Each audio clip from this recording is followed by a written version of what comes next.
Hey everybody, this is the Sliders Review, and it's Women's History Month, and I'm here today to talk to you about Jessie, the series review. This show was a Disney Channel original, and it lasted for 4 seasons from 2011 to 2015. Jeez, that's like over 10 years ago.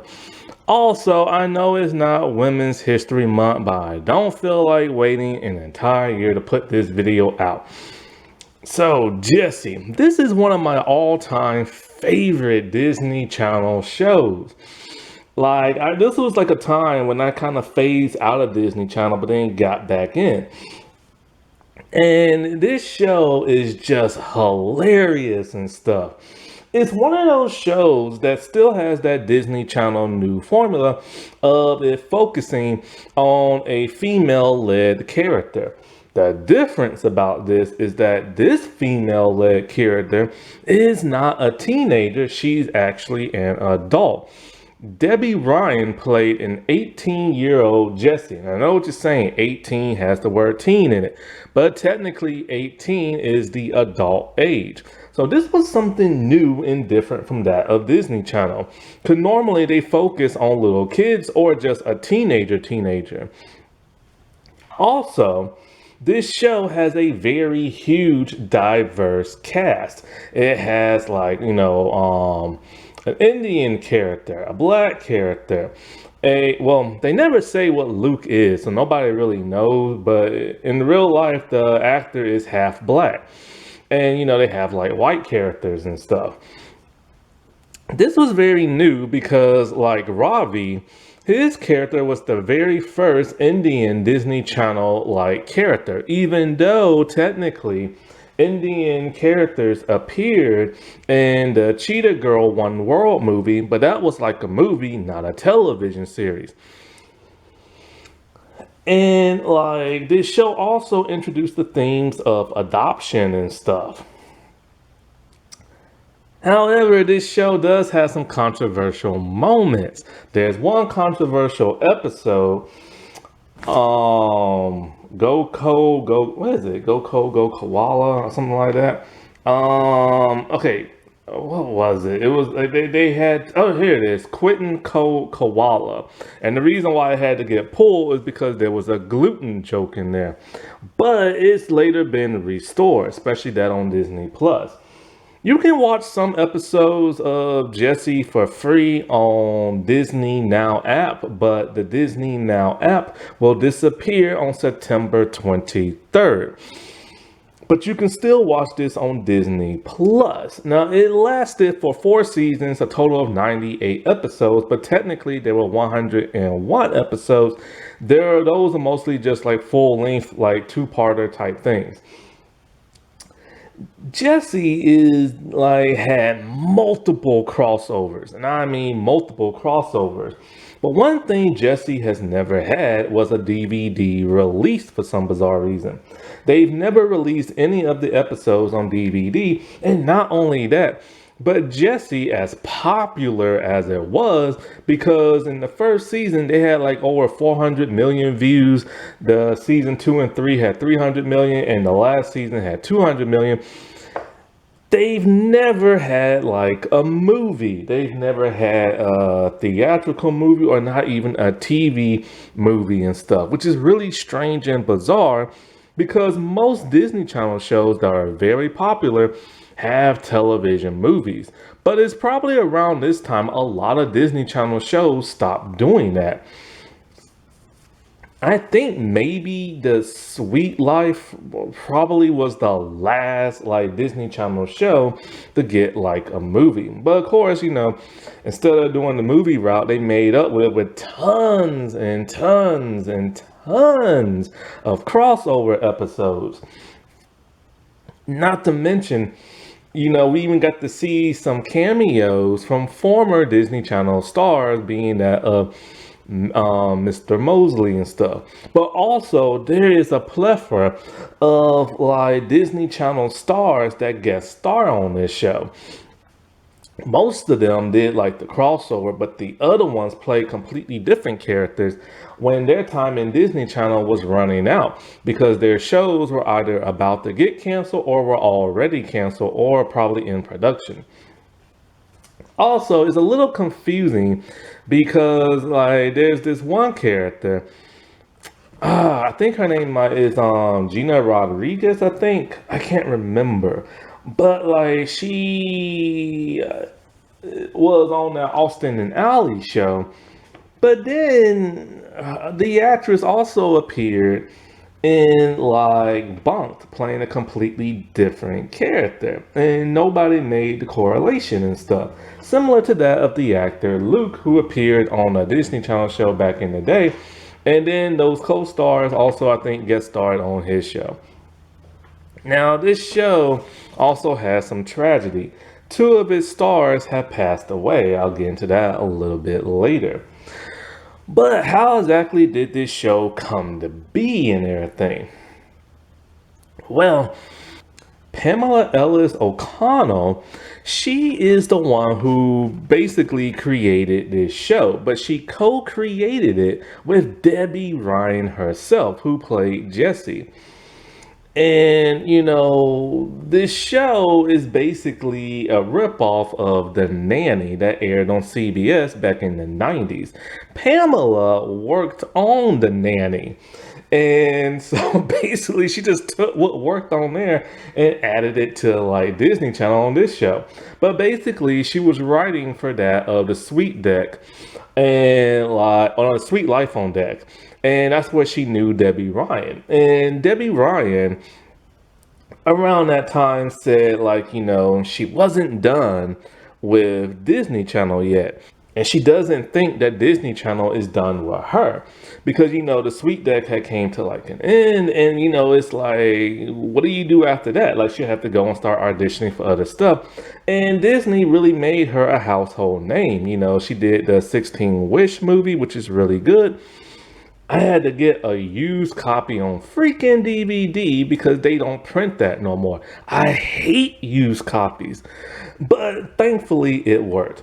And so, like, she decided, you know what? I ain't done, man. I gotta do something for myself. I gotta make stuff happen. And so she co-created this show and everything. Debbie Ryan was also a producer on this show. That is something huge. She is like the second Disney Channel star to be like a producer on like a Disney Channel project. Raven Simone was actually the first. She was an executive co-producer on the Cheetah Girl movies and stuff. And people gotta give Debbie Ryan credit, man. She was making big moves at a very young age. You know what I'm saying? Like, instead of just like disappearing from Disney Channel in the spotlight like most former Disney Channel stars, she was making big business moves, man. She was getting her own show created. And not only that, but Jessie has like a spinoff called Bunk'd. And Bunk'd was like, is still to this day the longest running Disney Channel show, lasting for 7 seasons. And even though she didn't create that at all or co-create it, if it wasn't for Jessie, there would be no Bunk'd. And Bunk'd, there's been other Disney Channel show spin-offs. Some of them do good, some of them don't. But like I said before, this is the longest running one. Not to mention, Pamela created like the Indian version of Jessie called Oh Jessie. And like, I think that's how you say OYE, Oi, or Oi Jessie and stuff like that. I've never watched it because I don't speak their language and stuff. I've never even seen a clip of it. But like, it only lasted for 1 season. But that's pretty huge to have an international spin-off of like your or a reboot of like your series and stuff. So like people really should give her more credit and everything. Like she's a very successful person. I remember at first I had no idea who Debbie Ryan was. I didn't even know she was in Barney back in the day, man. But like, she's one of my favorite former Disney Channel stars. The first time I saw her was on that Wizards of Waverly Place, Hannah Montana, and Sweet Life on Deck crossover and stuff. And I had no idea who she was.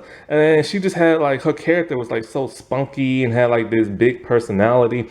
And I remember thinking to myself, she looks like a white version of Selena Gomez. They have a very similar face and everything. And so, but I never watched The Sweet Life on Deck. It's just, The Sweet Life was just never my thing. You know what I'm saying? And so when Jessie came out, boy, I became obsessed with this show and everything. Like, I remember like whenever I'll be out and about, doing like something in town, I would be like on like my tablet just watching Jessie and everything. Now back then there was no Disney Plus. And I don't even think there was a Disney Now app. Back then, people used to upload it illegally on YouTube and flip it around or change the audio. So I'll just be watching the crap out of that show, man, like episode after episode. Like, it was just like one of those really fun things. And I remember like my nieces and nephews, they liked the show too. So that was something cool we could like bond on, because you know, I'm older than them and they like younger stuff like SpongeBob, which I still don't understand. He's funny, but I just don't get it. And so this was like, cool, y'all like this show too? And it was just one of those really fun like family shows and everything. And the thing about it, yeah, it still has its laugh track and everything, but like, it was one of those shows that it had that formula of like the old Disney and kind of like the new Disney, where it was wacky, yes, but it wasn't too overly stupid wacky like most other like Disney Channel shows tend to be, you know? Now it is that of a sitcom. So like, you know, you have your sitcom hijinks and also you have your Disney Channel hijinks. They don't really do the 80s sitcom thing where it's like, okay, you mess up and then the guardian has to like, you know, give you a life lesson speech. It's not like that at all. Basically, it's one of those things where do characters really even learn their lesson on the show? So it's basically like somebody will mess up and instead of teaching them values and everything, they would pretty much like prank you or set you up so that you can embarrass yourself and then you learn your life lesson that way. Not exactly the way I would teach something, but you know, this is the way sitcom formulas are now, you know what I'm saying? Like when Luke, I think he had Ravi like, you know, do his project for him and Ravi realized that and basically embarrassed him in front of like tons and tons of people. And but you know, Luke learned his lesson, but like not in the way you would think so. Also, there was a lot of adult humor in this show that went over little kids' heads and stuff. I am still surprised they got away with that. They wanted to be like that edgy and stuff. But you know, this show also it deals with a lot of stereotypes because like the Ross family who's adopted, you have Emma who's the biological child and she plays the typical dumb blonde girl, like a valley girl. She's a little dumb in the head, she's all about fashion and like, you know, it's like a huge stereotype. Then you have that of Zuri, who's the black kid, and she's very sassy. She'll clap back, and she has an attitude, like a very ghettoish type attitude and stuff. Then you have Ravi, who's Indian, and he's portrayed, of course, as the smart person, the nerdy person, the awkward person. And Luke is your typical bad boy type who's always getting in trouble. But like I said before, they didn't give him a race on the show for some bizarre reason. Now, I've said this before, stereotypes are based on real life events, but that doesn't mean everybody in that race or every gender like that acts that way. But it is based on realism.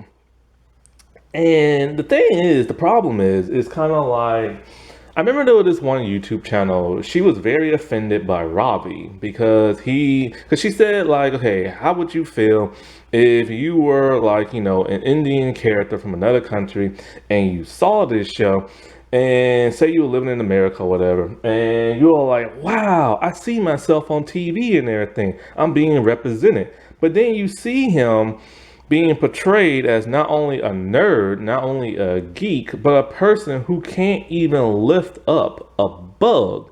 That's how weak he is, and that's how he's portrayed. He's constantly being bullied, he's constantly being picked on. And they say that is just a huge red flag because it's making tons of little kids who look like him think, wow, this is how people see us. And then people who are not Indian, it's just for their amusement and their laughter, and Indian people are being mocked. So I totally understand that. And I wish to God they didn't do that for this show, because this show does have a lot of stereotypes and stuff. And the stereotypes only got worse once the Ross kids went over to Bunk'd. And it's just like, I just don't understand why Hollywood does that crap. Because if you don't know nothing about the Indian culture and this is your first time seeing an Indian person like ever, you're probably gonna assume, being a young kid, this is how they all act and everything. Or this is how a young black girl acts. Or this is how a young blonde white girl acts, Now, one thing that's really interesting about Jessie is the way they dress. They had the kids dressed like normal kids, which is a good thing because every once in a while, when you get a show that's very popular on Disney Channel, especially when there's like a female lead and everything, they always tend to dress the female lead very, very, very fancy to where you would typically never see them dressed like that in real life. With the Jessie character, sometimes they will dress her up in fancy clothes, but only if it's like a certain event, like a ballroom dance or something like that. But other than that, she wore just like normal clothes, which is kind of cool because this is the problem I've always had with these teen shows of when they dress them all up in these fancy, expensive type clothes. But even though the Ross kids are rich, they don't dress rich. Well, except for Emma. But that's about it. That's only because she's a fashionista. Jessie was also the first Disney Channel show to have an adult get engaged. This is something that's never happened before, but it will happen a second time on Bunk'd of all shows, where Jessie did not get married because she got cold feet, but like on Bunk'd, they actually went through with their marriage and everything. So this is something that really broke a lot of grounds on Disney Channel. Jessie is also the first Disney Channel show that didn't have the parents on the show full time. The Ross's parents will only appear in probably like 1 to 2 episodes per season, and that's it. Normally on a Disney Channel show, the parents are there in every episode. So this is kind of different and unique. However, there were still adult guardians on the show. Jessie being the nanny and Bertram being the butler. This is also the first Disney Channel show that had an Asian water monitor. This lizard is huge and everything. And his name is Frank, but originally on the show, he was originally Mr. Kipling until they found out he was female and they started calling her Mrs. Kipling, even though Frank is a boy. Now, sadly, Frank passed away. Frank was, he died in 2021, I believe, and was born in 2003. Basically, they wanted this lizard on the show, so they went to like, some type of like zoo or animal sanctuary, and the animal wrangler found the most gentle one he could find that likes to stay still a lot. Now, on the show, they keep saying that he's this giant man-eating lizard. However, Asian water monitors have never been reported to eat a person. They eat small animals, but not people. Not sure why they said that on the show. Now, on the show, it was revealed by Peyton List, who plays Emma, that they were never, ever, ever, ever allowed to be in the same room as Frank. I'm not sure why. Maybe they was afraid that he would mistake them for like a small animal or something like that, you know? And plus, you know how bad kids can be, so there's no telling what they might have done to it. And I remember she said he used to always pee on the floor. Now, I know what you're saying. Well, we've seen him in scenes with the kids before. Well, they used Hollywood trickery. They used a very realistic puppet and everything. And I believe some scenes they used CGI on a green screen and everything.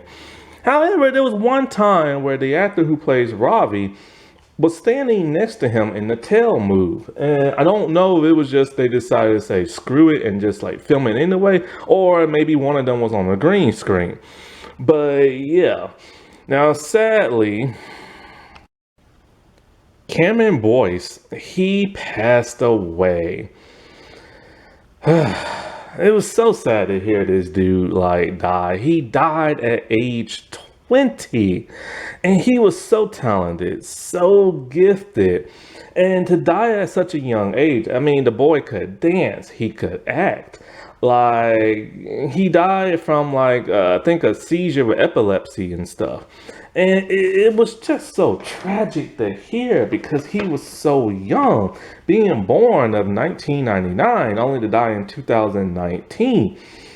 It's like, you know, he was too young to freaking die, man.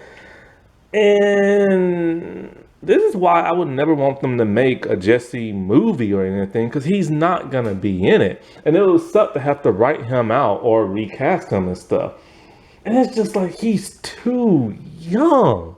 He was just too young to die. So may he rest in peace and everything.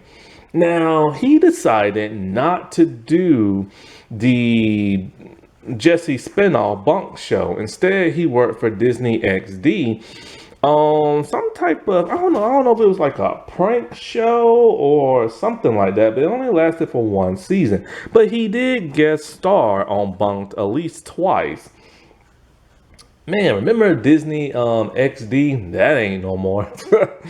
Now, being that of a sitcom, there was no room for character development. That's how most sitcoms are, because it's not a drama series, you know? However, the only characters to ever have any type of character development growth in the series was mostly a little bit Luke, who he started off as like a very pervy butthead, but he lessened as time went and then became a nicer person. But Emma was the one who had the most character development throughout the series, changing her personality only to change it back and stuff like that, and changed it even more when she went to Bunk'd. Now, there's some things in this show that has not aged well. Now, I'm not talking about like, you know, the stereotypes and stuff like that. I'm talking about all the pervy, Me Too type stuff that would happen with some of these characters. This did not age very well, where two of the characters are well, actually, two of them are very perverted and very pushy and stuff. Now, this happened before the Me Too era. And, you know, so these scenes were made for like laughs. But now coming out of like the Me Too era and like, you know, knowing that this is a teen kid show, it's just kind of like, did they really have to have those jokes? Did those characters really have to be that pushy? And those characters are Luke, Mrs. Chesterfield, and Stewart. Basically, you have Luke constantly, and I mean constantly, hitting on Jessie. And of course, Jessie is an adult. He's talking about how they're going to get married one day. And like, you know, always talking about how she's his future girlfriend. He even puts up hidden cameras in her bedroom and spies on her And with some of those pictures, he made a calendar out of. Now, I know what you're saying. He's young. He's just being a young boy. But when you stop and look about it now, it's very perverted. Then you have Stewart, who's constantly hitting on Zuri and will not leave her alone and keeps talking about how much like he likes her and this and that, even to the point of trapping her in a panic room and changing the code so they can live there forever and ever. Oh, I forgot about creepy Connie and everything. She is also an obsessed person who is in love with Luke and will not leave him alone and will even hurt other people if they come too close to him. She just won't take no for an answer. But the worst one probably is Mrs. Chesterfield. I am surprised some of her dialogue got like through the censors and everything. She's constantly hitting on Bertram. She's like in love with him and stuff. She keeps talking about his butt. She hits on this one maitre d' at a restaurant, and she even goes as far as to say perverted stuff, and even so far as to grab men's butts on the show. And then when one of them's all like, I'm gonna sue you for sexual harassment, she's all like, she's proud of herself and cheering it and everything. And it's just kind of like, dude, this is a kid show. And it's just like, this stuff has not aged very well and everything. And I'm still shocked and surprised it made it on Jessie. It made it on Disney Channel. Now, what's interesting is that some of these characters weren't always going to be portrayed by the actors, and some of them was going to be renamed. This is something I really did not even know about, and I find it very, very fascinating and stuff. So originally, the mom was going to be named Pandora and not Christina, and she was going to be a photographer. Originally, Emma was going to be named Annabelle. Now, I believe there's an Annabelle character in the show, but I'm not really 100% like sure. Luke wasn't going to originally be born in Detroit. He was going to be that of Korean, and his name was going to be Hero. I really wish they would have gave Luke a race on the show, because I always scratch my head thinking, what is this dude? Because I had no idea the actor is half black, because he just doesn't look it. But yeah, like I wish they would have explained his race on the show. Ravi was originally going to be called Javier and was going to be from South America.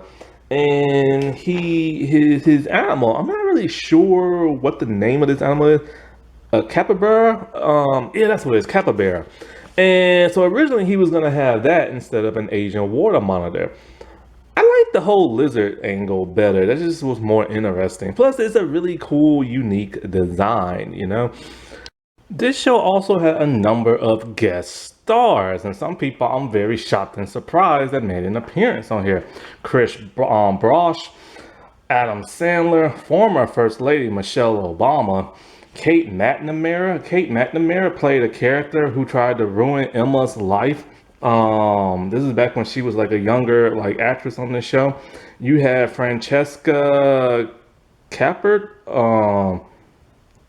She was on the show who played like that little girl who like, you know, robbed like the family blind and everything. Of course, you know, like I said before, Phil Lewis and stuff like that. You had Soraya McCormick, who was Creepy Connie and everything. You had cast members from other Disney Channel shows. Like, there was a lot of famous people who would guest star on this show. And so, like, the intro was really cool. It changed up every season. It was sung by that of Debbie Ryan. And it would show clips either from, like, a couple of the clips from the current season and also those from the previous season and stuff. So the premise of Jessie is basically an 18-year-old girl who comes from Texas and came from the military base because her dad's in the military.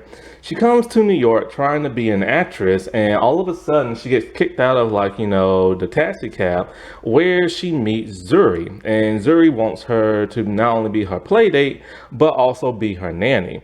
So the Ross parents agree, and Jessie became their nanny. And, she has to deal with that of Bertram, who's like a very lazy butler and everything, who doesn't want to do his job. So she basically has to play the role of parent to these kids because their parents are very famous and always away. The father, Morgan, he makes movies, direct them. I think he produces or directs. I think he produces. And Christina, she is like a fashion model and stuff. And so the kids are very like hectic and get on Jessie's nerves, but she loves them to like death.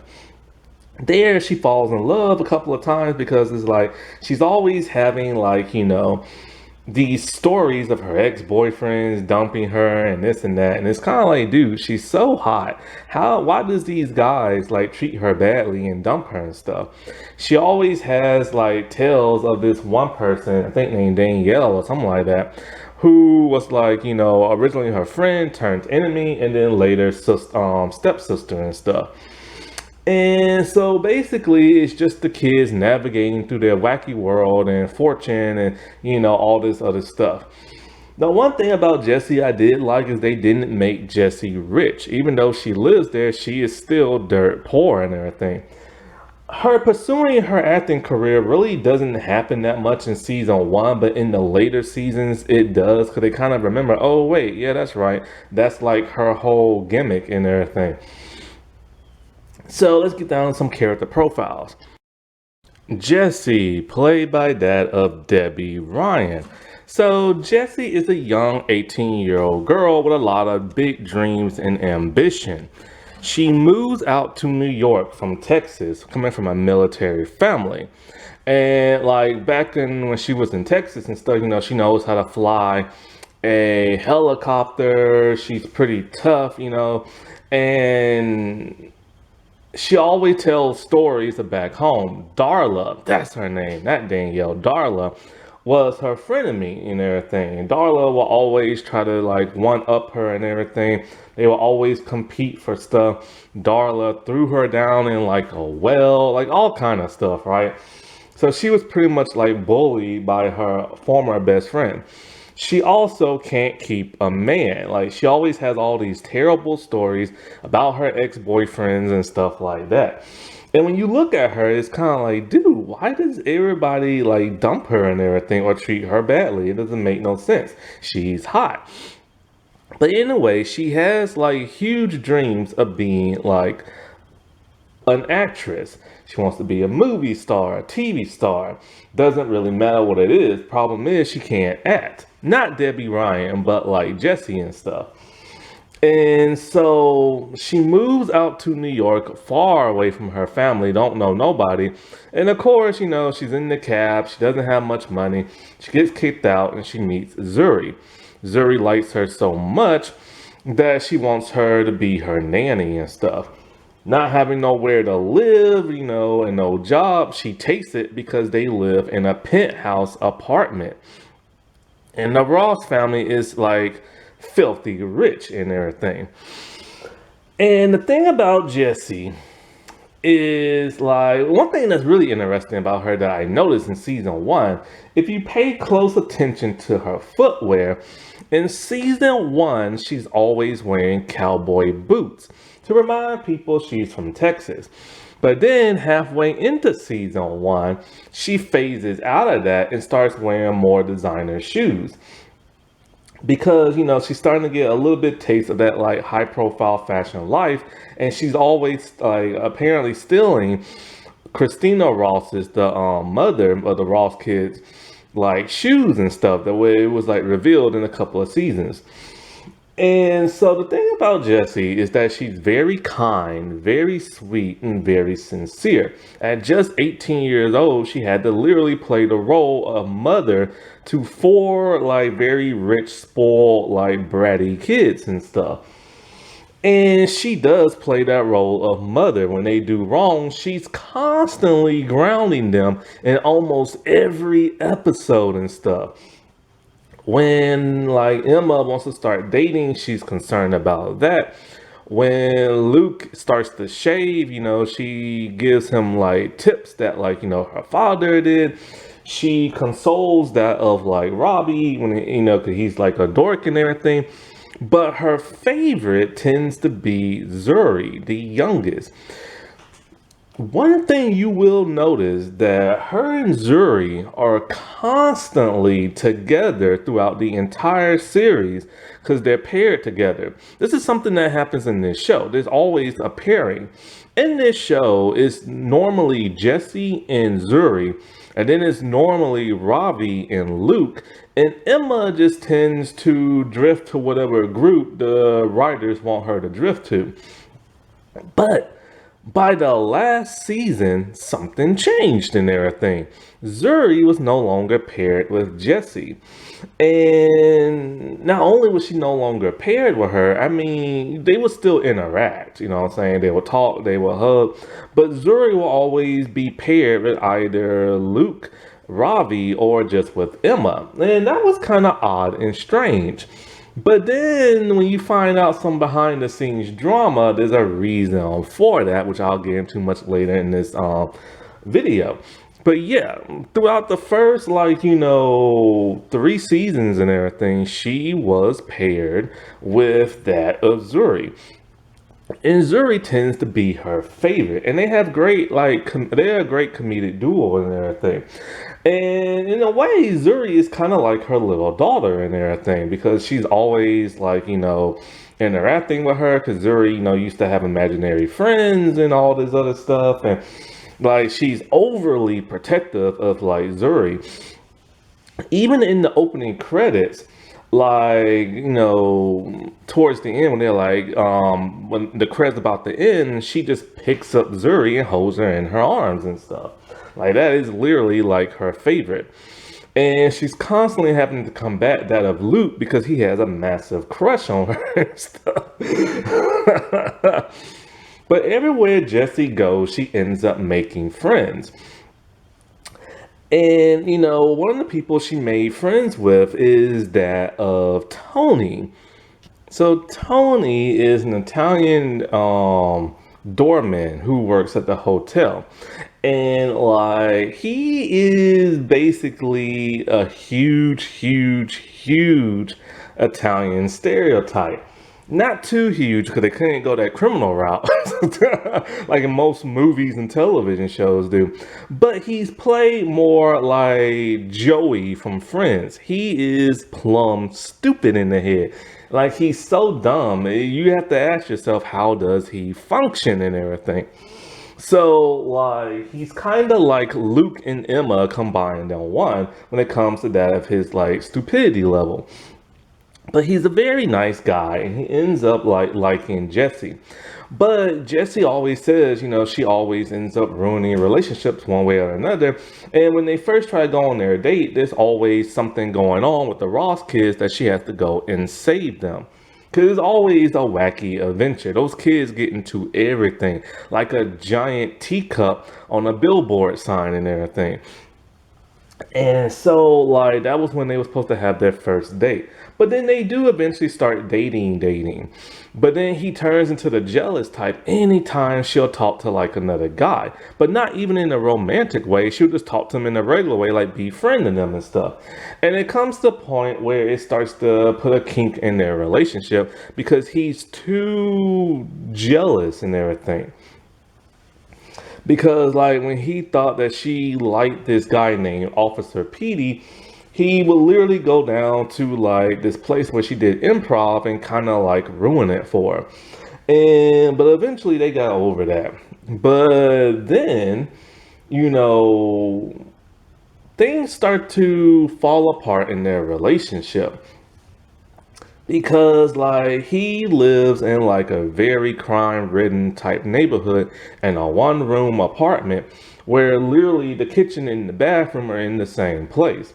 And so she thinks he's moving too fast because she thinks that because after he invited her to meet his family, which is a huge step in the relationship, at least old-fashioned ways it was. And then, he starts talking about this apartment. He wants somebody to live with him. She thinks, oh no, he wants to like marry her or something like that. But then it turns out he just wants his cousin to live there.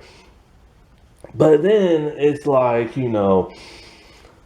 I forget exactly what caused them to break up. I think, oh no, I remember they started having eyes for like other people. And like both of them did. And so like she realized, I can't be with you if I'm like, thinking, I guess, about like other people and he's the same way. Because I think it was somebody that caused conflict between those two. I don't remember exactly who. But they remained friends afterwards, with him still crushing on her. And like he even like, was gonna like talk to her and try to get back together with her until she gets engaged to somebody else. But he's still like there for her no matter what. Even when her engagement didn't work out, he pretended to be her fiance to trick Daria and everything.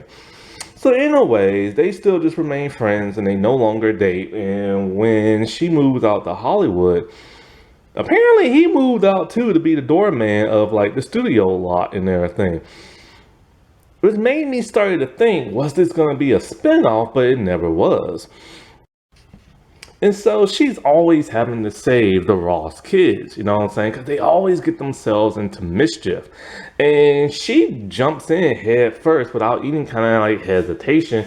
Because, throughout the series, she'll say either those are my kids, you know what I'm saying, which a lot of nannies do and a lot of guardians do who always interact with kids. They be like, I'm protective of them. I have to wake them up in the morning to get them to school because they're always late for school, and make sure they eat breakfast and do this and that. She literally thinks of them as like her kids and stuff. And sometimes she calls them her charges, which is just, a big like, employee lingo when you're like the boss and like, you have to like take care of this person, stuff like that.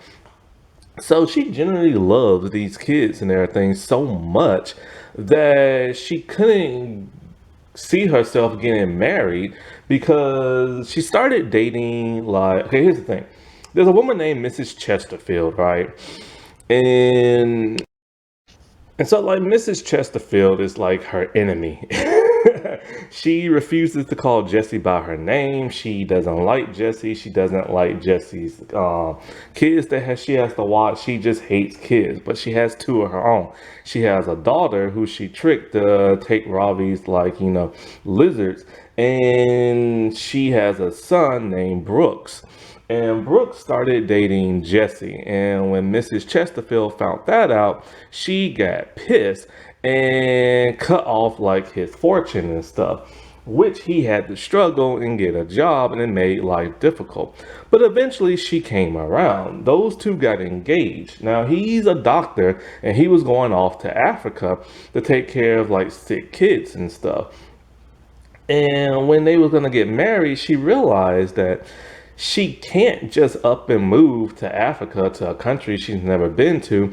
She won't be able to find no acting jobs there. And more importantly, she doesn't want to be taken away from the Ross kids. So she literally just leaves him at the altar and everything, and they break up. But then eventually, like, she does go to Africa because, once again, the kids and stuff. So I think she got like a letter from Brooks or a voicemail or something like that, but it was cut off.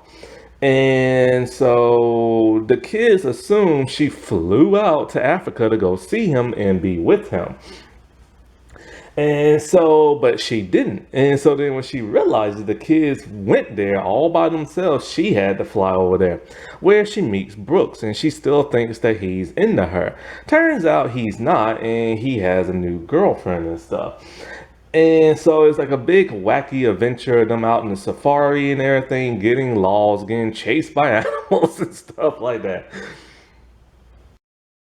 But like I said before, at 18 years old, 19 and 20 and stuff, she had to put her foot down, when it comes to these kids because they're so out of control.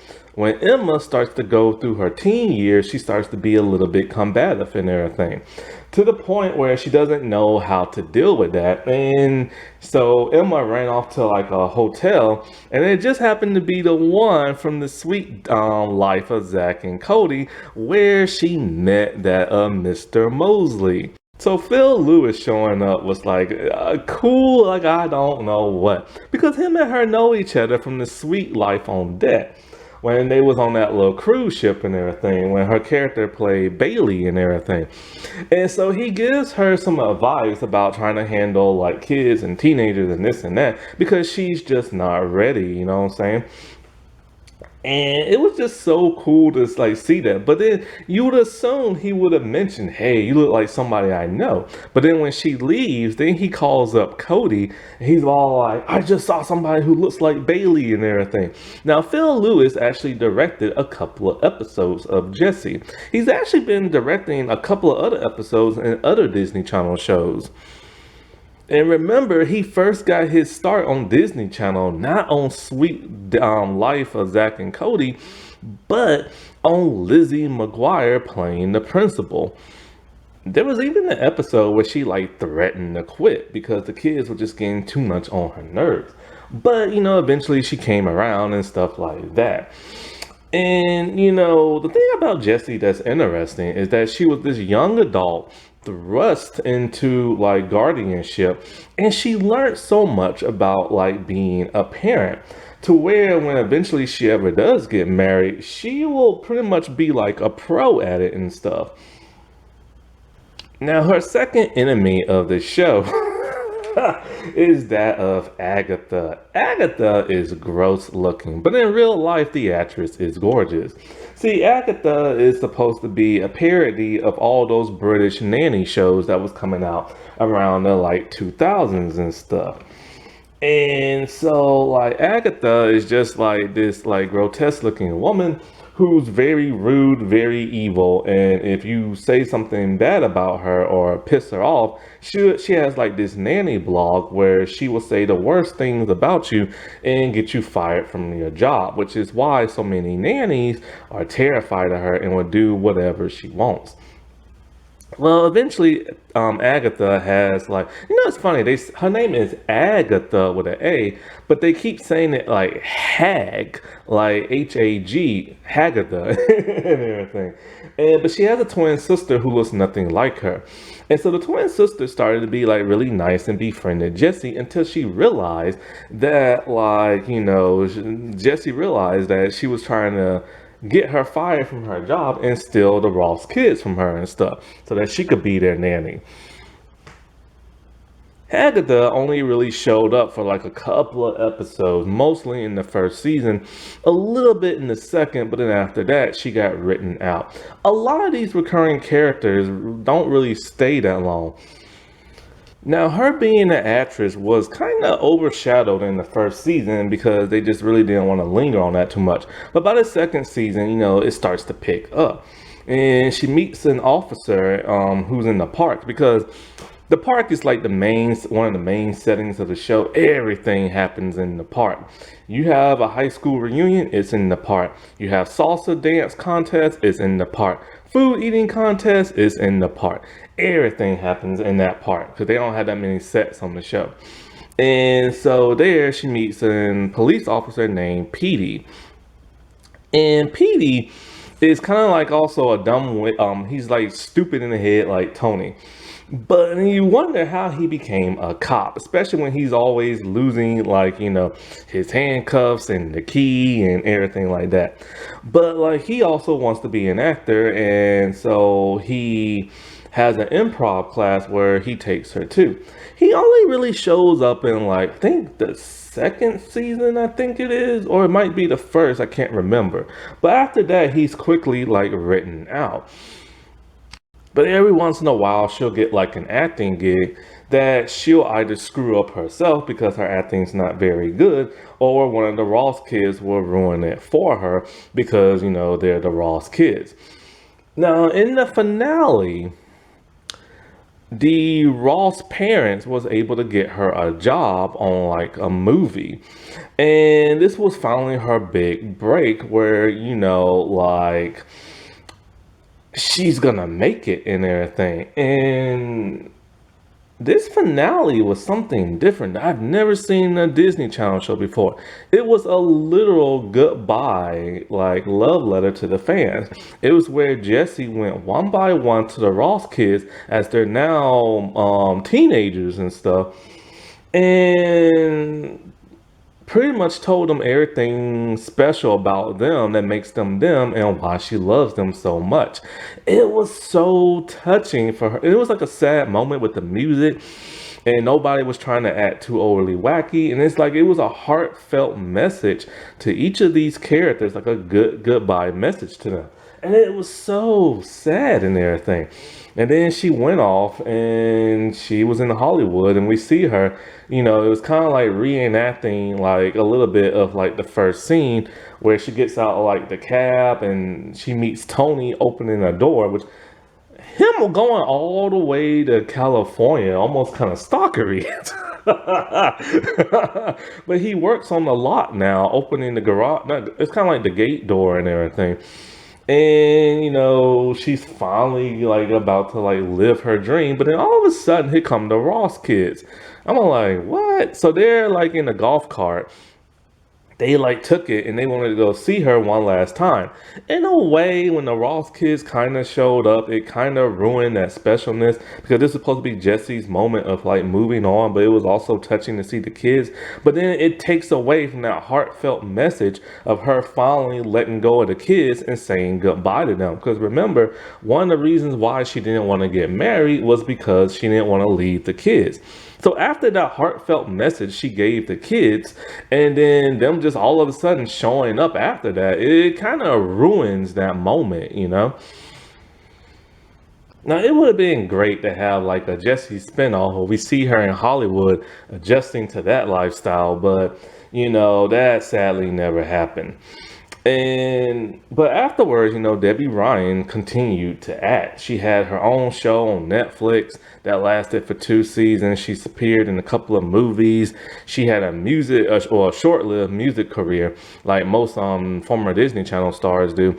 And like, she's gonna appear recently in American Horror Stories, the 8th episode called Clones, that comes out later this year. Now, sadly, Debbie Ryan did get herself into a little bit of hot water, because after Jessie wrapped up, she got a DUI. Thankfully, that was the only one she got, and hopefully it will never happen again. And so, like, after that, she got married and stuff, and she took people on a tour of like her home, which is really nice. She changed her appearance up a little bit. Because like when she was on Disney Channel, she always had that glamorous type look that most Disney Channel stars do. And then at some point, she went kind of more of kind of like this grunge, alternative type of look. Not sure how she dresses now, because she doesn't really post that many pictures of herself online. But yeah, back to the whole like why her and Zuri probably wasn't paired together in the last season. See, it was revealed online that Sky Jackson didn't really get along with that of Debbie Ryan. Those two just didn't really get along with each other. Apparently, Sky said that Debbie bullied her and stuff. Nobody knows if this is true or not, because none of the other cast members have come forward and said this. If it did happen, then that sucks. But we don't know to what extent of what bullying was felt like for her. Now, it could have just been Sky. Sky was a young girl back then. She was like 9 years old when the show like started. So, of course, a 9-year-old isn't exactly the best person to get along with because they're a kid. So we don't really know what the heck happened on set. But, allegedly, Sky created a fake, like, Twitter profile where she was bad-mouthing Debbie online, saying all kinds of bad stuff. Like, she does this paraphernalia, she does that, she's like, blah, blah, blah, blah, blah. And so fans of the show brought this to Debbie's attention, which kind of stunned her a little bit. But Debbie responded in a very professional actress type way, by basically saying that, if she was a 9-year old, she would probably do the exact same thing Sky is doing right now, and or 11 or something like that. I'm not at the computer right now, so I can't read the little message. I'm just remembering kind of like what some of it says. But if she was around the same age as Sky, then she probably would be creating fake profiles and bad mouthing people too. And that she doesn't have time to do drugs because, like, she works 3 jobs and everything. And so, yeah, that caused like a pretty much. And then some people said that, like, those two don't even follow each other on Instagram or nothing like that at that time. Exactly, they have now patched things up and they now follow each other online. They also did like a reunion thing on Zoom during the pandemic. And so, because Debbie actually came to her defense because Sky was getting threatened by that, what's her name? Bad baby Danielle Bagoli girl, the Cash Me Outside girl. Because anybody who knows anything about that Danielle Bagoli girl or Bad Baby, whatever she calling herself now, that girl is toxic and nuclear. Like anything sets that girl off. And so Sky had to get a restraining order on that girl.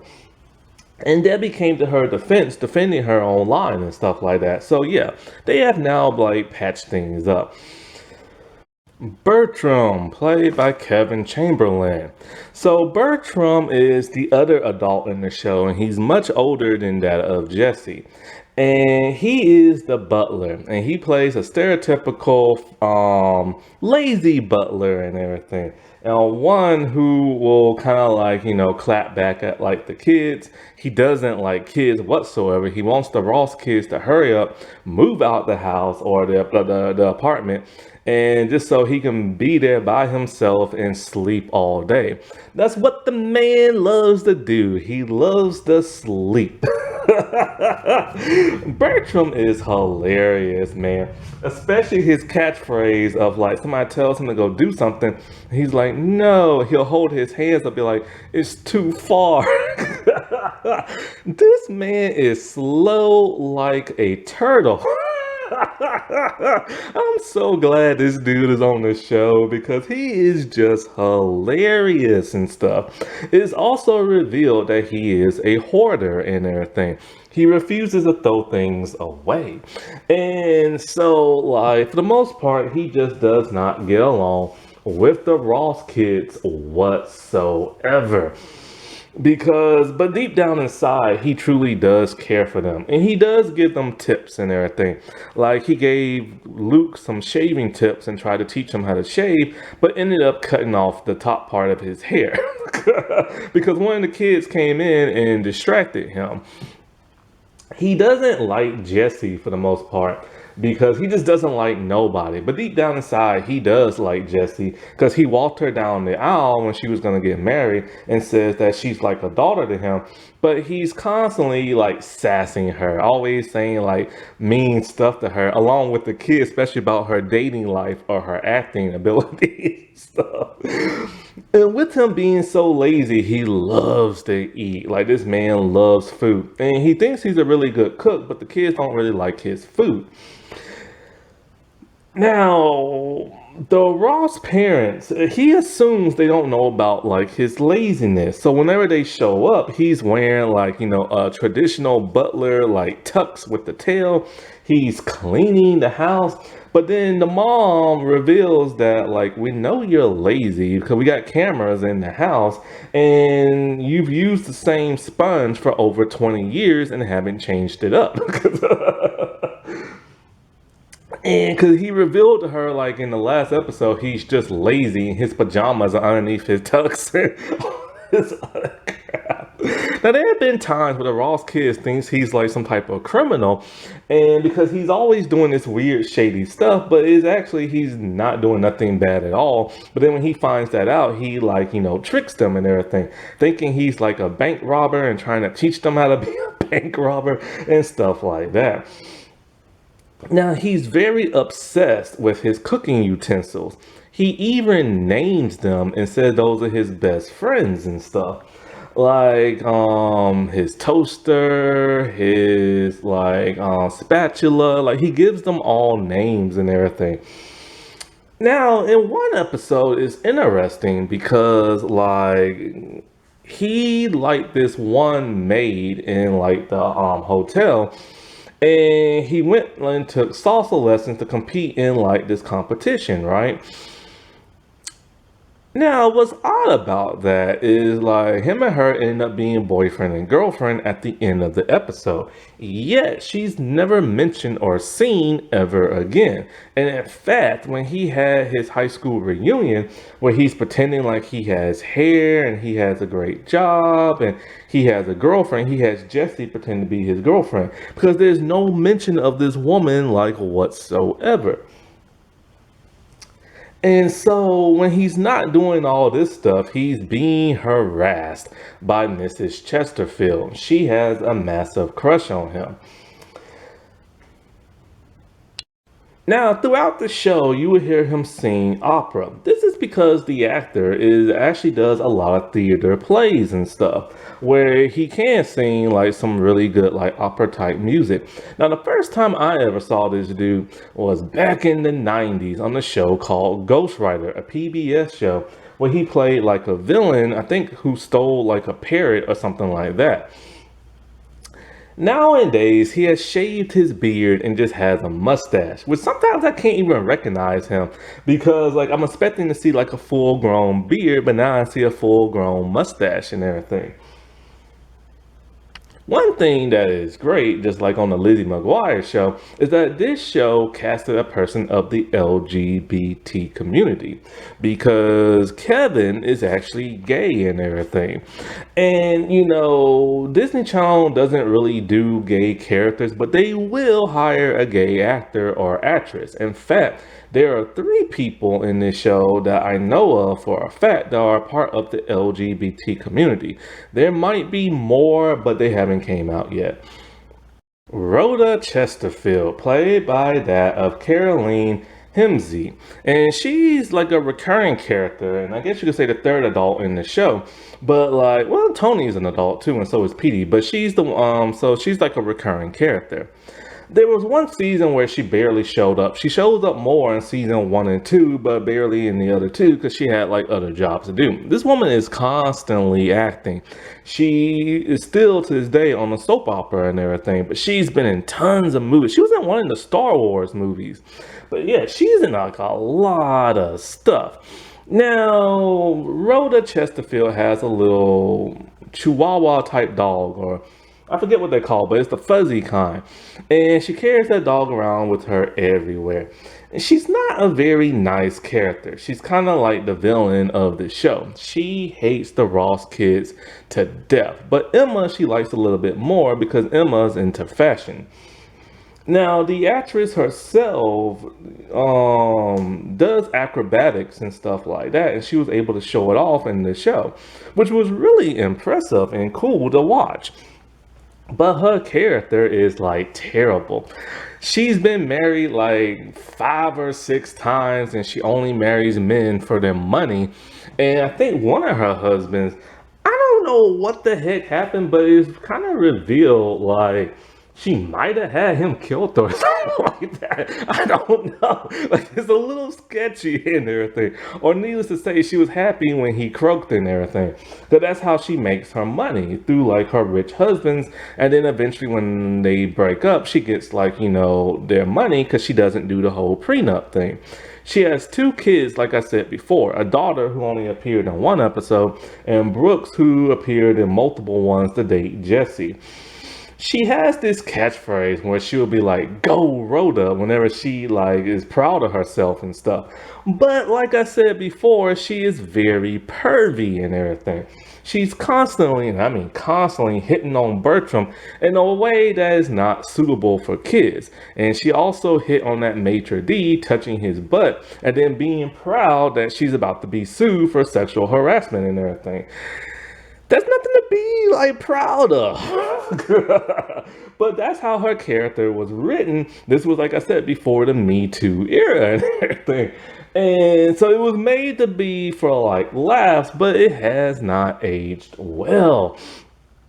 And so, like, yeah, but other than that, she is always like a thorn in like the kid's backside, and especially that of Jessie, who she hates. Emma, played by Peyton List. She is the oldest of the Ross kids, and she is their biological child. The rest are adopted. You know, one thing that's great about this show is that you never really get the sense that these kids are adopted and you feel like they are truly family because she accepts them for who they are, even though they are adopted, and there's never no bickering about that. They act like a real family and everything, and nobody ever questions, hey, why is your sister black? Why is your brother Indian? And why is your other brother, we don't know yet because they didn't give him a race on the show. And so I do like how they just, made it so casual and genuine and everything. But she is the biological daughter. She is also a fashionista and everything. She's dumb just like Luke, but not as dumb.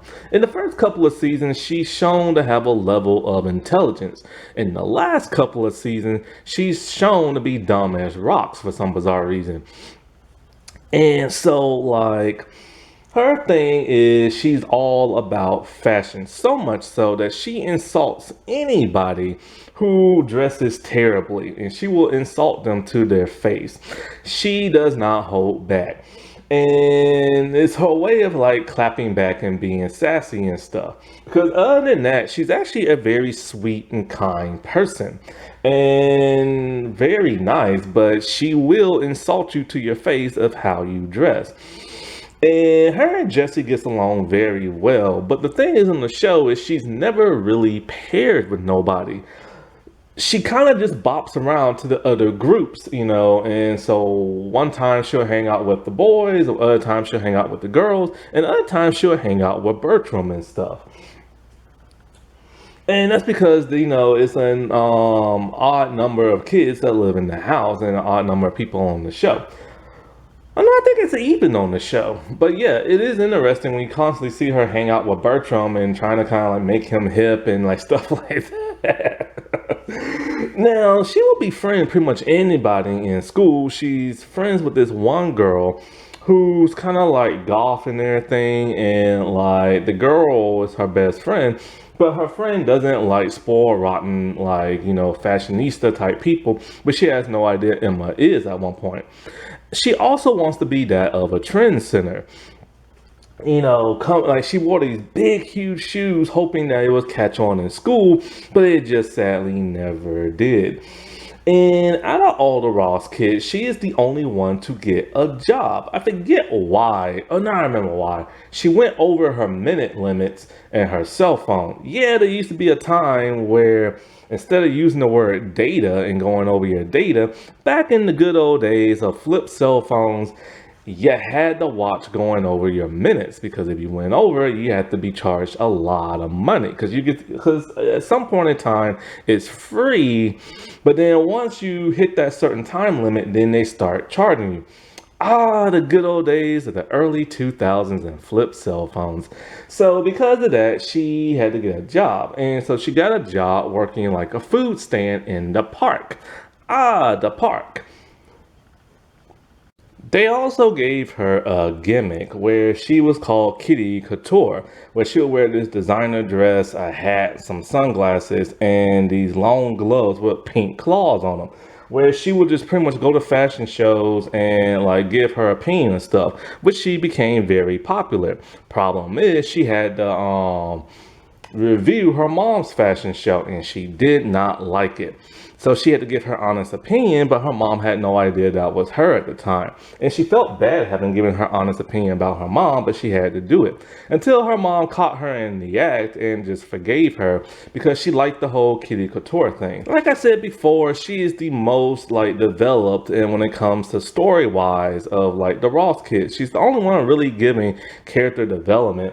because like there's a time when she dated like a bad boy and she decided to dress like a bad girl and everything, and she started acting tough and rough and like all this other stuff. But then there was a time in the last season, for whatever reason, she was going through the mood because like she was a teenager now, and she is funny because she went from being short to like really tall on the show and everything. And so when she was in her teenage phase, she was just acting grumpy about like everything and stuff. Like everything was pissing her off to the point where her and Jessie just could not get along with each other, and she ran away to that hotel. And she even like dyed her hair purple and stuff. But what pissed her off was just that she said something, somebody else said something, and it turned out not to be true, and that just pissed her off. But she was pissed off for like a whole week because she was going through hormones and everything, and you know she was going through puberty and everything. And your personality changes when you go through puberty and everything. Now, Emma, of course, went on to be on Bunk'd. And of course, she was older at that time. And her character wasn't as dumb-witted as she was in the last two seasons of Jessie. They actually started to mature her character and give her a sense of intelligence and stuff, where she became like a camp counselor. Now, the actress continues to act in movies and television shows popping up here and there. She was in Light as a Feather for 2 episodes, but then she got her big break when she was in Cobra Kai. And she remained in that series ever since the second season. Since then, she has gone into business for herself, creating her own show where she is like a producer or executive producer or something like that. It's on Paramount Plus, called School Spirits. And it's having its second season as they're filming it right now. It's a really cool show, and it's an interesting show and different show because she's moved on from the Disney Channel ways. Since then, she hasn't starred in anything where she's like squeaky clean or nothing like that. It's always more dramatic roles or angry type roles or like bad girl type roles, and you know she's moving away in a from that Disney Channel era in a very smart kind of way. She's not swinging on wrecking balls. She's not licking random stuff. She's not getting in trouble with the law. She's making the right moves. Luke, played by Cameron Boyce. So, may he rest in peace. So, Luke is your stereotypical guy. He likes gross stuff. He doesn't like to take a bath. He loves to play sports. He loves to pull pranks. He loves to pick on people. You know, he's your typical guy on like, you know, a teen sitcom like Disney Channel or Nickelodeon show. And like, you know, he doesn't clean his room. There's been pizza left in his room for over a week and everything. And one of the people he's paired with a lot is that of Robbie, who he picks on a lot. But every once in a while, he does try to help out. He's extremely like just dumb, does bad in school, doesn't know anything, and I mean nothing. Now, he believed he was born on Krypton because his dad told him that, until it's revealed that he was born in Detroit. We do not know his race on the show whatsoever because it's never ever mentioned and stuff. But the actor is actually half black. He has a face full of freckles, and the character break dances a lot on the show because the actor knows how to break dance. And yes, he is better than that lady from the Olympics and stuff. Mostly, like I said, when he's paired with that of Robbie, he's constantly just picking on Robbie. He thinks Robbie's a big dork and is killing that of his mojo and stuff. It's revealed that he has a koala stuffed bear that he sleeps with and doesn't like to part with. And when he's afraid of people finding things out like that about him, that's going to pick on him, because every once in a while he does tend to get picked on himself because of things that he considers not to be cool and that are lame. He has a massive crush on Jessie, and he is way too perverted for his own character. Like, he puts hidden cameras in her bedroom, of all things, which she always finds and stuff.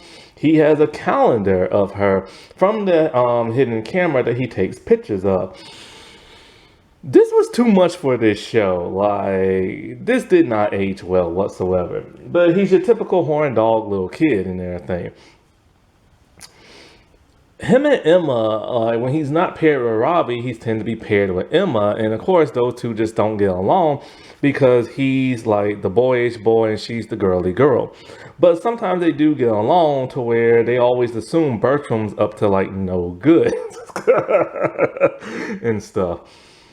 In the episode in which, like, he is learning how to shave because he's growing facial hair, Bertram tries to teach him only for Zuri to come in and startle him to where there's a huge streak, bald spot missing in the center of his head, which he wants to get revenge on. But Jessie tells them, like, look, man, just let the paranormal set in and everything, and they will get revenge on themselves. Because, like, they anticipating him to get them, but he never does, and they end up getting themselves. Towards the end of the series, he starts to mature a lot. He starts to be more sincere and actually wants to help out his brothers and sisters, but is still dumb as dirt.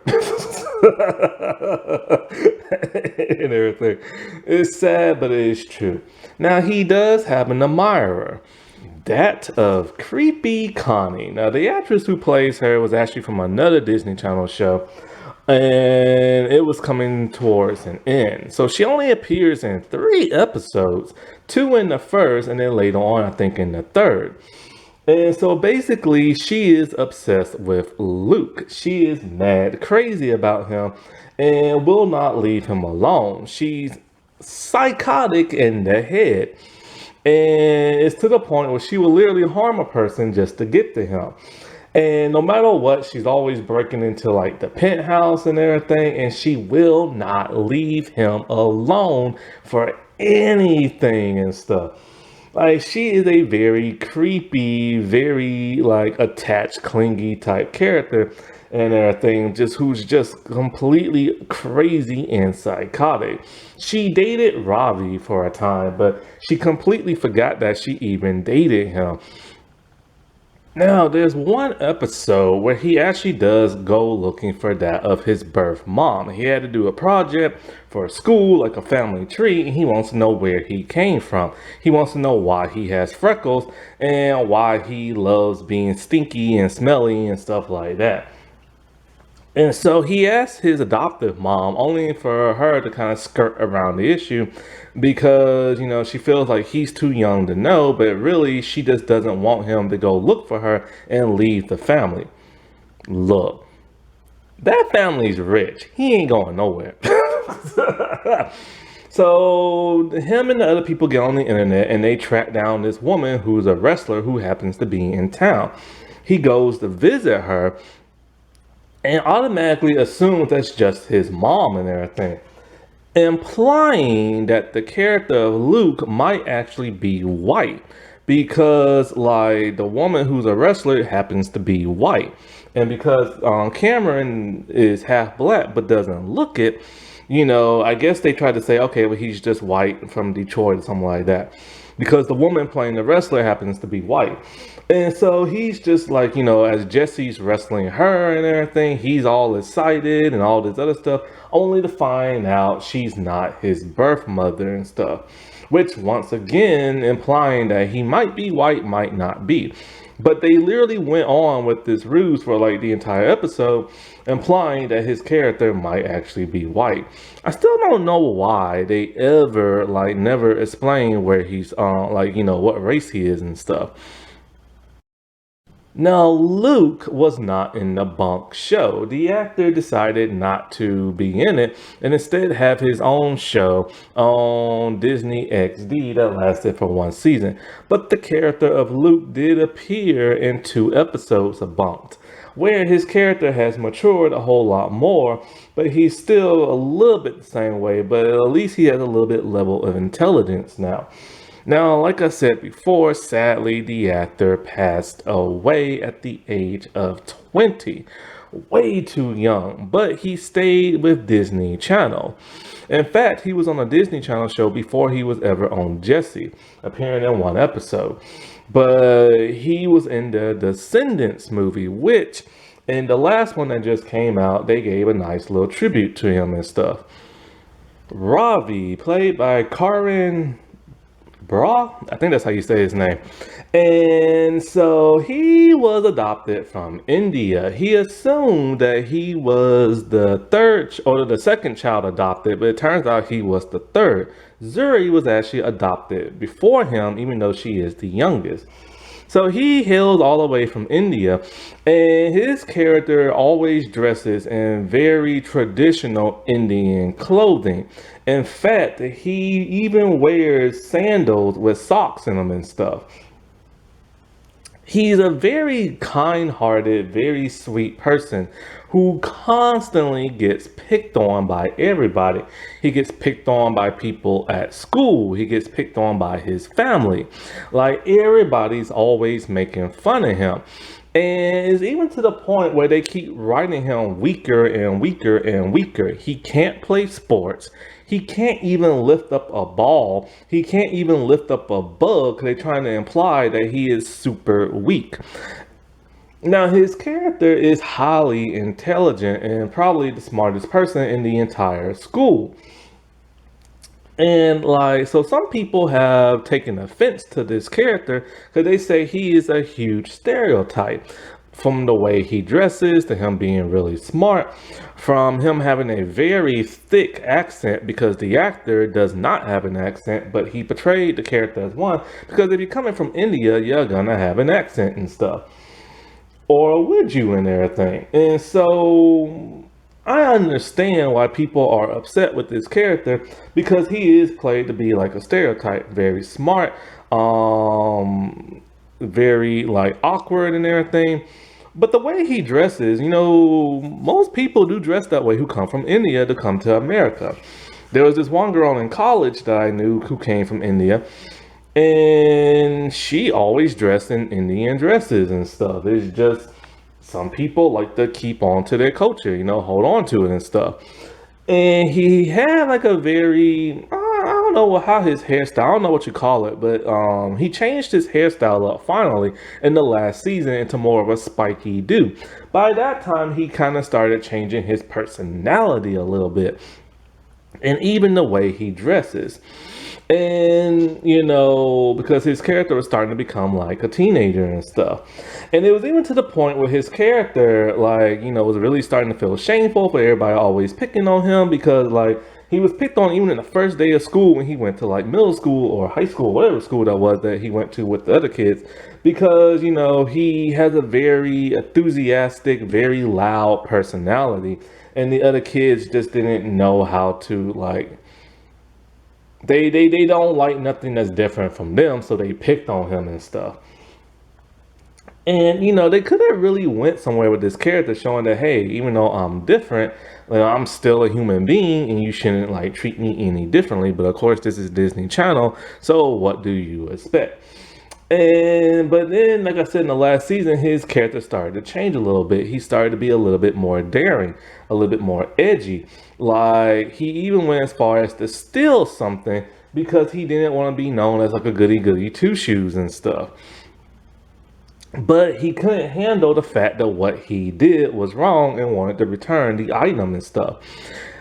Now, something that's really interesting is that they gave him a companion in the show, but his companion is not a human one. It's an animal, Mrs. Kipling, which is his Asian monitor lizard and everything, or Asian water monitor lizard. And it's a giant lizard and stuff. Originally, it was Mr. Kipling until they went someplace. He hooked up with another Asian monitor, and then turned out, oh, Mr. Kipling is Mrs. Kipling because he's pregnant. Now, the odd relationship that these two have with each other is very bizarre. It's funny, made for laughs, but it just makes his character look worse. Basically, they're like a married couple and stuff. Like, they bicker and everything. Sometimes, like, Mrs. Kipling's being a diva. He doesn't like it. They go to couples counseling because Mrs. Kipling just doesn't want to be bothered with him sometimes, or all kind of other weird stuff. It's a very weird relationship, showing that his only best friend is that of a pet animal, because he has a hard time making human friends and stuff. So at some point, Mrs. Kipling gave birth and he took care of all the baby lizards, giving more depth to his character, showing that, like, he's just a kind-hearted little kid. But it got to the point where the lizards were too much for the family and they had to get rid of them, which he did not want to bear, being parted with them and stuff, because he just thinks of them as one huge family and everything. But eventually he had to give them up. Now, the character did go to Bunk'd for like the first 3 seasons and stuff. And I think it was first 3 seasons, yeah. And so, like, his character is still keeping his spiked hairdo and everything. He no longer dresses in his traditional Indian clothes because he has to wear camp counselor clothes or camp clothes or whatever. He is still a dork and everything. Not a super dork like he was on Jessie, but like, he has some slight coolness to him, but not by much. Now, the actor has continued to act in a couple of projects, but doesn't appear in many. And he is the second LGBT character on the show, revealing that he is actually bisexual. Zuri, the youngest one, who comes from that of Uganda. She is played by Sky Jackson. So Zuri was brought to America when she was just a baby, which explains why she doesn't have an accent. She is your stereotypical kitty kid girl who loves playing dress up. She used to wear a tutu in like the first season, but then you realize by the second season she no longer wears it because she's getting older and stuff. And she even makes a reference to this, saying like, when's the last time I ever wore a tutu and everything? And so, like, she loves playing like tea parties with like her stuffed animals. She has imaginary friends. And she has tons and tons and tons of toys. She is also a stereotypical black girl. This girl is about as ghetto as it comes and brings on the sass. She is constantly clapping back at everybody just for no given reason. And she's portrayed to be a very mean little girl and everything. And also very rude. And so, like, yeah, because it shows all about stereotypes and stuff. And like I said before, she's always paired with that of Jessie. Now, in the first season, she had imaginary friends, Millie the Mermaid and Chubby the Bear or something like that. But eventually, she grew out of that and parted ways with them. And when she grew out of it, I forget how she moved on from that. I think she might have killed them off in her mind or something like that. I can't remember. But yeah, but she's the type of person who would befriend anybody, like this older woman one time. And it's just kind of like, dude, she's friends with an older woman. But then, she is also the type of person who will sneak out the house because she fell in love kind of with a tree. She grew a tree and a plant, and it grew into a tree, and people kept messing with it, so she kept trying to guard it. And so, like, she would literally sneak out the house and try to, like, play security. Only for this really hilarious scene to happen where Jessie tried to pick her up and drag her, for her to grab the tree and start screaming. She also had this whole stranger danger thing that whenever, like, an adult would, like, approach her in the park and be like, hey, little girl, and everything like that. But it wasn't ever a bad person, but she didn't know it.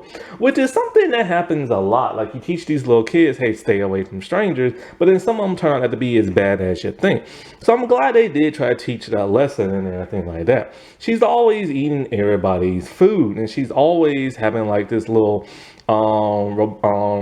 motorized little car and everything, and she's always played off as being the cutesy bootsy little girl, even though she has a lot of attitude to her. And one time her attitude went a little too far, I think they wrote for her. It was when Agatha's twin tried to steal Jessie, well, no, tried to steal the kids from Jessie and everything. So they was at a spa. You know how a spa has those hot rocks and coals and stuff like that?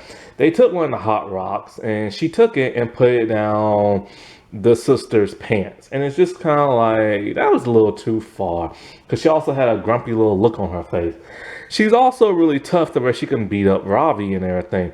But every once in a while they would show her insecurities, like when she took karate lessons and everything. She just thought she couldn't break like a board, and she was like terrified of people laughing at her and hid behind like a tree or a rock or something like that. Because they do show a softer side to her, to where she isn't always mean, but she is extremely money hungry. For a family that is rich and owns like 9 houses and like an island and everything, for some reason the kids don't never seem to have money. And so when something of hers would break, Jessie would make her get like a job and everything, like a lemonade stand. She's always trying to scam people and everything because she just loves money too much, which is shown in the show Bunk'd. In the show Bunk'd, she is always scamming for like money, which doesn't make sense because she is literally rich and everything. She also likes country music, which is kind of odd because most black people don't. Now, she does have an admirer, Stuart. Stuart is kind of like creepy Connie, but not in a creepy way. He will not take no for an answer and wants Zuri be nothing more but his girlfriend and stuff. He is constantly clinging on to her and will not leave her alone. And it's to the point of irritation by that of Zuri. It's even to the point where Stuart will lock her and him in like a panic room and change the combination lock because he wanted him and Zuri to stay there forever and ever.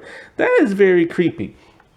His creepiness does come off very annoying and everything because he does not take no for an answer, which once again, this does not age very well because he doesn't take no for an answer. And like one thing that's funny about him is that he has different pants for special occasions. That where it's like, he like, I'm gonna go put on my comedy pants, and then he just takes off running to go change pants and everything. Now at one point he did have a crush on Emma because she gave him a compliment, and he started acting creepy towards her, but then went back eventually to that of Zuri. At one point in time, Zuri did like him back, but that was only because he had moved on from her and she didn't like that because she likes the attention. But eventually those two never did date and everything. Honestly, I never got the impression that he liked girls. Mainly because the star was on another show for a guest appearance where he played like a very flamboyant, sassy, gay little dude and stuff. And so I just never got the impression that like he liked Zuri because he didn't come off as straight. He always came off as kind of gay. Now, this character is actually the third LGBT character because the actor is no more and is now a female going by the name of Josie. Josie appeared in the Saved by the Bell, well, one of the many spinoffs, but the recent one that just came out that was on Peacock. And so, yes, now Josie is a transgender woman. I do wonder how that would have been if, they would have transitioned back when the show had started. Like, would they still have her be into Zuri, or would they have her be into like one of the male characters? Knowing Disney Channel, they probably would not have went that far. But it's always great to be who you want to be. Sadly, however, the actress who plays Zuri, life has been very controversial since leaving Disney Channel. Every time she trends on like Twitter, it's never a good reason. Some of these things I don't know what to believe, and some of these things I think fans or just people or her haters are just like exaggerating about. Like, I've already told you the whole story about how she didn't get along with Debbie Ryan and that fake Twitter account and this and that.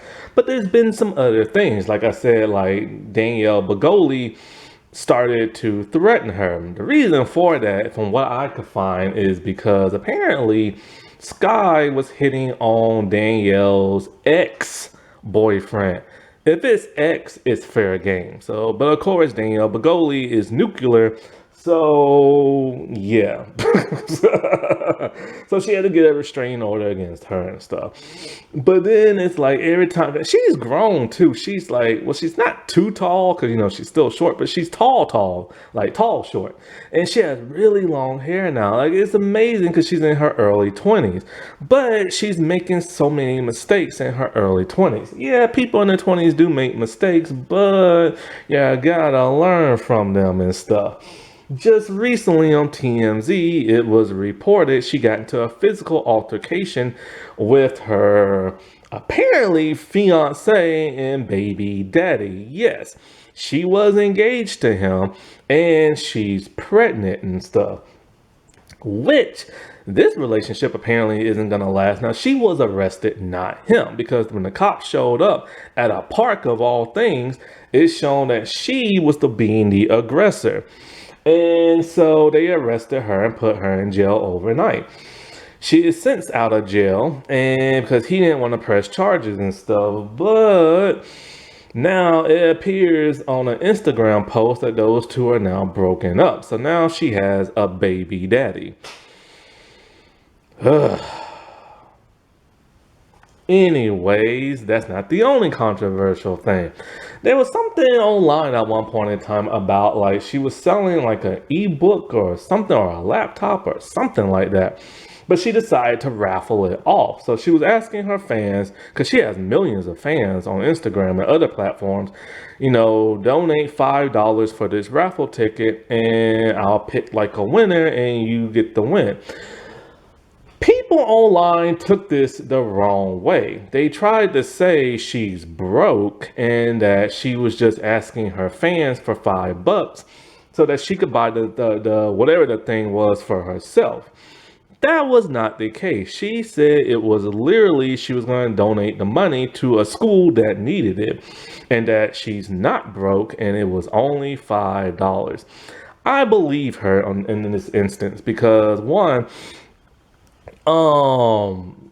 her net worth is pretty big. Granted, she is not as rich as she used to be when Jessie and Bunk'd was in production, but she still get residuals for both shows and other projects she has been in. So her net worth is pretty good to where she wouldn't be broke and everything like that as people are claiming to be. And also, some people do pay money for a raffle ticket. That is a common thing, but it's a rare common thing. And most people who are famous or semi-famous, like YouTubers, when they give away like a prize, they don't ask for money.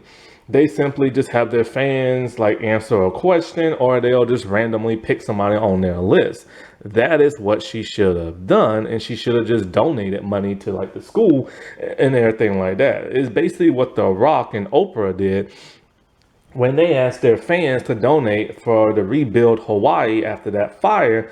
But The Rock and Oprah are so rich, they could literally buy the entire state of Hawaii and everything.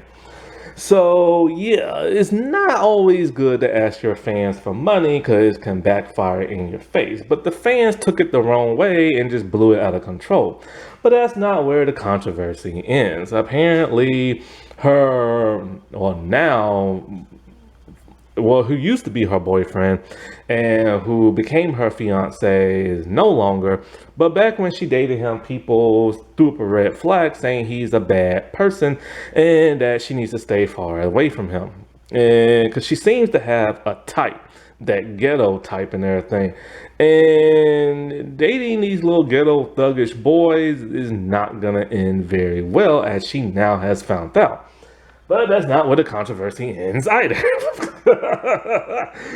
Something, I don't know what to believe with this story, because I don't know if it was like just blown out of control or it was just kind of like true or what. But apparently she started fighting with this one actress. I don't know. I think her name is Storm Reed or something like that. Apparently Storm Reed posted a picture of like this hairstyle, and apparently Well, we do know for a fact Sky decided to chime in and say that, she was the inspiration for this hairstyle and stuff like that.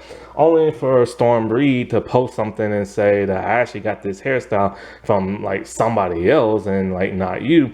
So people started blowing this up saying they was in like a huge feud and everything like that. I don't think they was in a huge feud, but I don't know why she would post that comment the way she did and everything. It's kind of like she is kind of like Zuri. You know what I'm saying? Like, it's funny. Like, she literally played her own character and playing herself and stuff like that. And then there's some other allegations that she's always starting fake accounts and feuding with people online. I have no idea. I do know one time she clapped at somebody because I think they made fun of Zayn Malik and she felt like she had to defend him for whatever reason. And I don't know, let him defend himself. You know what I'm saying? And there was that time she wrote a book. I forget what it's called, but it's like The Art of Clapping Back. And it was supposed to be kind of like for kids and teens, and people are kind of like, why are you teaching these young people how to clap back? Like, why? So I don't know what's going on with her, but she needs to chill. I mean, she's young, but it's like, yeah, at some point you gotta stay away from that drama and everything. You know what I'm saying? Whether it's caused by somebody else or it's caused by you. You know what I'm saying? And so, like, yeah, she has appeared in a couple of projects since then, like Dancing with the Stars. At least I think it was Dancing with the Stars and stuff like that. But sadly, because she's a former Disney child, just like Karen and stuff, they're not appearing in much. I've said this before. If you star in that one big project that happens to be a sitcom, pretty much that is it, because Hollywood would just like let you go after that. And I've also said that when you're a former Disney child, it is hard to find work after that because they treat you like a Power Ranger star. They're like, oh, you did Disney Channel? No, thank you. That's how Hollywood is for some bizarre reason, and they need to stop being that way. Because what people don't understand is that Sky is actually a really good actress, and so is Karen and stuff. And some people say, oh, she's not very good because she blew that audition for like Gossip Girl, the reboot. She can act, that's the thing. And I did see the audition tape. It wasn't that bad as people is making out to go. People really don't like this girl and stuff, and it's just sometimes they blow things out of proportion. But Hollywood needs to stop treating these former Disney childs like they can't stars like they can't act, because they gotta remember they're Disney acting. When they move away from that, they act a whole lot better and stuff. I have seen night and day with people's acting who come from Disney Channel. It's kind of like, oh yeah, on Disney Channel you wasn't that good, but then you stepped away from that, did something else, and it's kind of like, whoa, when did you learn how to act? Because they can actually act and everything. But Hollywood just won't give them a chance. Christina and Morgan Ross, the parents, they actually barely show up in the series. They only appear, well, she appears in about 2 episodes per season, and he appears in about 1 or 2, but only for the first 2 seasons, and after that, he's just gone with no explanation. And so he works in the movies, and she works in the modeling business and stuff. And for the most part, he's just a wacky comedic dad. At first, he wasn't. He was just a typical dad, but then by the 2nd season, they made him like comedic for some reason. But then as for Christina, she's really nice and caring, but for the 2nd season, for some reason, they made her dislike Jessie. Not sure why, and don't know what brought this on, but she literally gave Jessie an electric dog collar and would constantly electrocute her and stuff. And she knows Jessie likes to put on her clothes and shoes, so maybe that's the reason why. After that, she's back to being nice to Jessie, but then in the finale, when she comes back, she wants to stay as like permanent because she realizes that her family doesn't need her and think of Jessie as the mom, which really hurts her feelings to the point where she decides she's going to quit her job and stay home, making Jessie go and be in a movie and stuff. She literally got rid of Jessie. But at least Jessie got to live out her dream and be in Hollywood and everything. But of course, as you know, they had the spinoff Bunk'd. Never once was it ever mentioned that they go to summer camp. And it's kind of weird that the Ross kids would go to summer camp. But of course, you have to have a lot of money in order to go there. So that makes sense for them. And apparently they've been going there for years and stuff like that. Kiki Waka. And like I said before, it is a spin-off series. It was cool that Disney Channel was looking out for these little kids after the show ended, because no telling where their careers would have went. So it was nice that they had that stability at that point in time, but they only stayed for 3 seasons. I believe it's because either they wanted to do other projects or Disney just didn't want to pay them no more, because they would have to renegotiate their contracts. Because a lot of characters did not stay on this show. It was like a revolving door where every couple of seasons new kids would be introduced to the show and the old ones will leave. Also, some of the camp counselors will leave as well. Lou Miranda May was the only person to remain on the show for all 7 seasons. So you can find Jessie on that of Disney Plus. You can still find it now on Disney Now, but the app is going to go away on September 23rd of this year. Jessie was such a cool show, man. Like, I really liked Jessie. Some things have not aged well, but other times, the show was just so appealing to people of all ages and stuff. Yeah, it was wacky, but wasn't overly too wacky and everything. And I really like the idea of this adopted family acting like an actual family. Never once did they ever question or be all like, well, I'm the biological child and you're just somebody they bought. Like, it was never like that. And I love that, Happy Women's History Month, everybody. All right, well, I'll talk to you later. Bye.